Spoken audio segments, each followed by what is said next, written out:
If you've been following my journey, you know I'm all about helping men design a life that truly excites them. Well, I'm pumped to announce that the Life Design Blueprint is launching on Saturday, the 7th of September, Australian Eastern Standard Time. Now, this isn't just another course.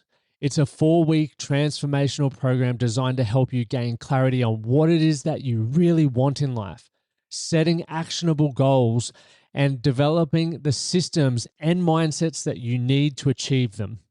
Whether you're looking to start your own business, improve your personal life, or just get more out of your day to day, this program is exactly what you need. And it is going to be run live over 4 weeks with yours truly. So I'm pumped to meet a number of you guys. Now, here's the deal. The course is limited to just 50 people. And I want to make sure that everyone gets the attention and support that they deserve. And as a special bonus, the first 10 people who join during this intake will get a free one-to-one coaching session with me during the course. And that is valued at $500. We'll dive deep into your goals, challenges, and create a plan that's tailored specifically for you. So if you're serious about taking control of your life and making real progress, don't wait. Right, spots will fill up fast. So head over to thementhatcanproject.com/Life Design Blueprint and you can book your spot there. Or better yet, just go to the show notes and you will be able to check it out there. I look forward to having you join me for this 4-week transformational program. Just a reminder that the next intake kicks off on the 7th of September, so just over 3 weeks away. To book your spot, head to thementhatcanproject.com or use the link in the show notes. I look forward to having you there. Now, let's get this episode started. Now, I'm sure I'm not the first person to be in this situation. And today I want to share something that actually happened yesterday. So it wasn't the podcast I was expecting to make, but one that I feel I wanted to share with you guys. Something that I feel not 100%, but a lot of you will relate to and probably can either offer me some feedback or insights or, take some of the things that I've thought about on board. And it's around how to keep financial worries from derailing your marriage. Now, I know, and I've spoken a lot about it, that one of the biggest reasons for a relationship breakdown is finances. Finances is something that we all need to be mindful of, all need to be in control of, yet it's one of those taboo topics like sex and money, for whatever reason, are taboo. They're danced around. Yet we all have a bank account. We all have financial goals. We all get paid in dollars and money. It's an exchange of value. Yet we put our heads in the sand about it. Or most people do. And I speak very openly about things that are going on in my life, things that I'm learning about, challenges that I'm dealing with or overcoming. And this is no different. Right? Financial security isn't just about numbers. It's about trust and communication. So yesterday I was rocked, right? I'd just come home from training, ran 2 marathons in 2 days, for those who are following on social media. And I noticed my wife, Amy, was looking a little bit stressed. So I asked her what was wrong. We sat down to have a yarn and she shared her worries about our future, right? About our finances and how on earth we were going to support a family. And my first thought was, what do you mean? We have an investment property. We have plenty of crypto and we have good savings. So how could you be worried about our finances? This is what my mind is doing. This is the conversation. But I'm very fortunate that I now know to not just start trying to solve things, but more so to listen to understand what's really going on. So instead of jumping in, I did decide to listen. And as Amy continued to talk, I had a realization that hit me like a ton of bricks. She didn't feel financially secure in our marriage. And when I had that realization, my heart sunk. And part of who I thought I was copped a hammering. I like to pride myself on someone who's putting in the work to be a good man, to be a good husband, to be a good provider. And in that moment, that realization, I realized I was failing. And I want to be very clear. I'm well aware that failing doesn't define you as a failure. It's how you respond to that. And I continued to listen to Amy, and I still had this thought in the back of my mind, and I knew I was going to come back to it later on. And as I was saying, like financial security is something that I've always aimed to provide. I've taken on that role willingly, and I work hard. I'm careful with how I manage our money, and yet it still isn't enough. Have I failed?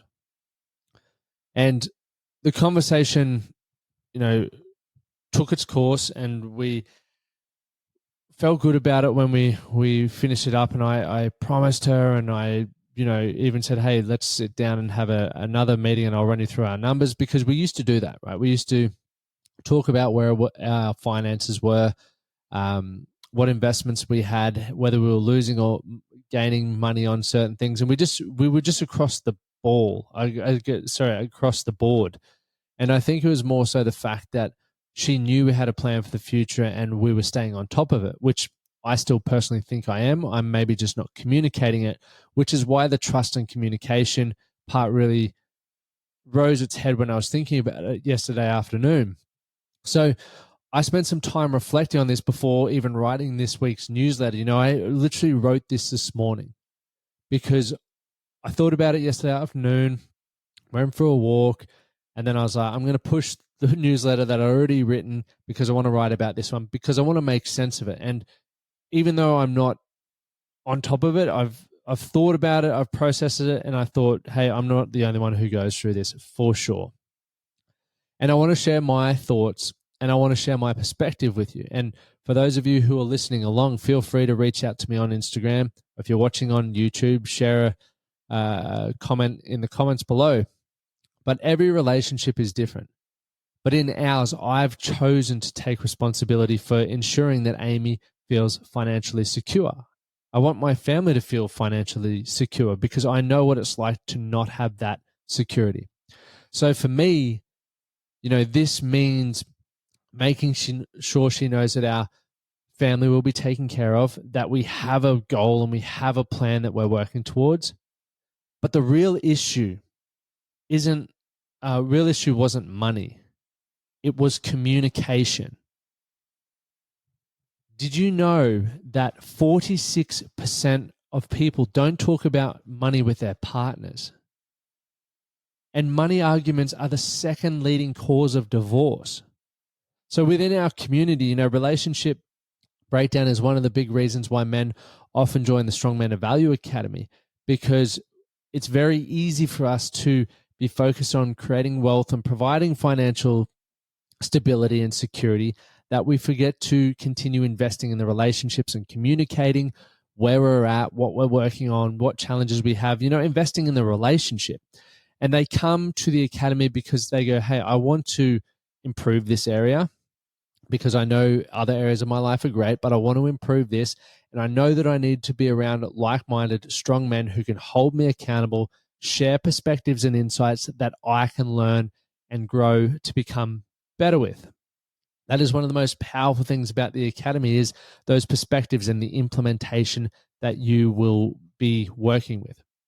So after much thought, I came up with one main question that I believe is important to answer. What can I do to prevent finances from impacting my marriage? So that question again, what can I do to prevent finances from impacting my marriage? So like most things, the process goes like this: awareness, acceptance, planning, taking action. So the awareness piece was, how do I become aware that the finances or my financial situation is impacting my marriage? For me, it's recognizing when my wife's stressed. We've worked hard on building strong, honest communication over the years, and I ask what's wrong. She'll usually tell me what's going on.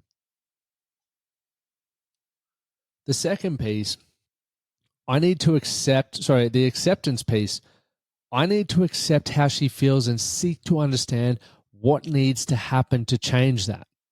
What can my role be in the solution without just painting it out? As men, we often try to find a logical solution like earning more money, but that's not always the answer. Thirdly is the planning piece. So financial security is more than just numbers on a bank account, right?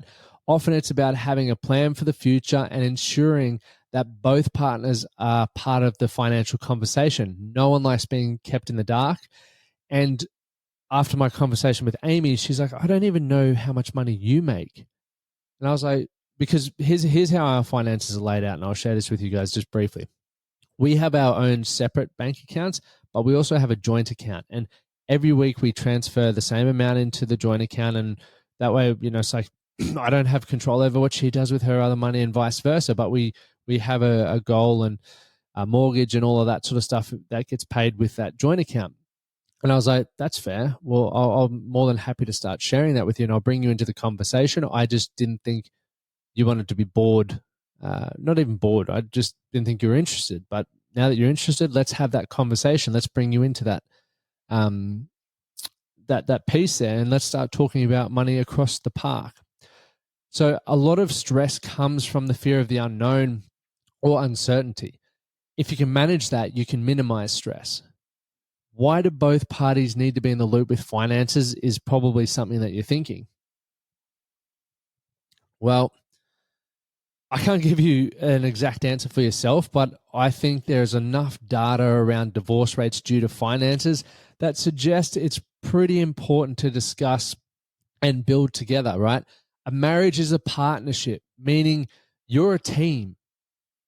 You won't win a team sport working by yourself, not at all. And even if it's not both of you actively working on it, but both of you are aware of what game you're playing, that is what's important. So communication and trust is super important. So what steps can you take today to improve your financial security in your marriage? Number one that I've written down, and feel free, once again, reach out to me. If you're in the academy, drop it in the academy. If you're on YouTube, drop it in the comments. But talk about finances regularly. We did this for a period of time, but have dropped the ball recently. I think when things are going well, it's very easy to stop doing the things that led you to that point because you're like, hey, I don't need to continue doing this, which doesn't make sense, but it also does.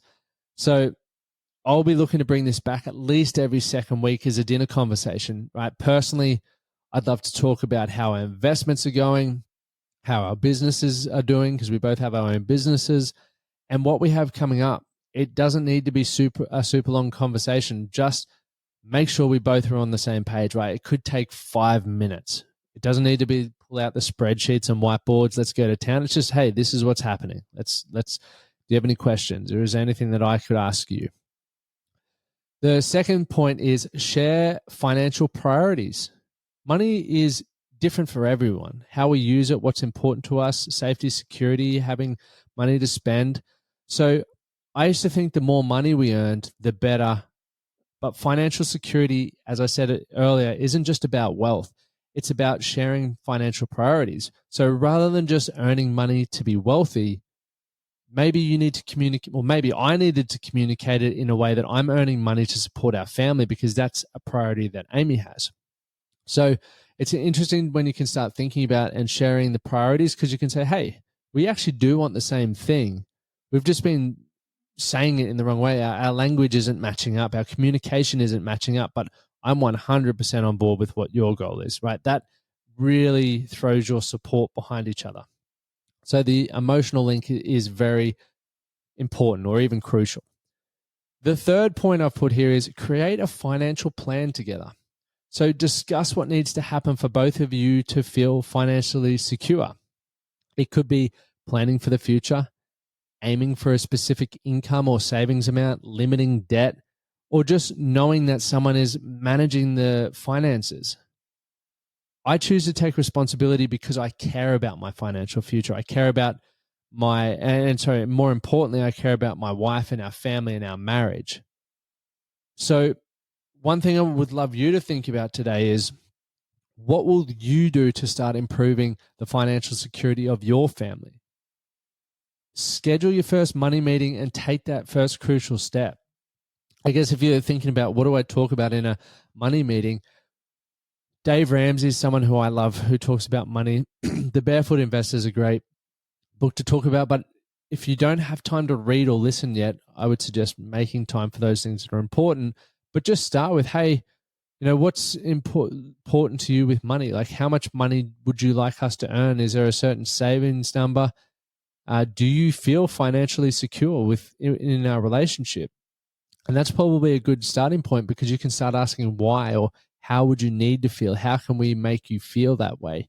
And it just opens that dialogue, understanding that you may not get it right, and there is no real right. I think just starting to have the conversation is building the strength to have it better rep by rep. So something to think about, something that obviously came up in my life that I wanted to share with you. And yeah, that's the weekly newsletter. So thank you guys for tuning in. Once again, if you're enjoying the show, make sure you please leave a rating and review. We are rebranding as of episode 600, so not too far away, which is bloody exciting. And just another thing, a huge reason I love the Strong Men of Value Academy is because experiences like this are shared from all of our members.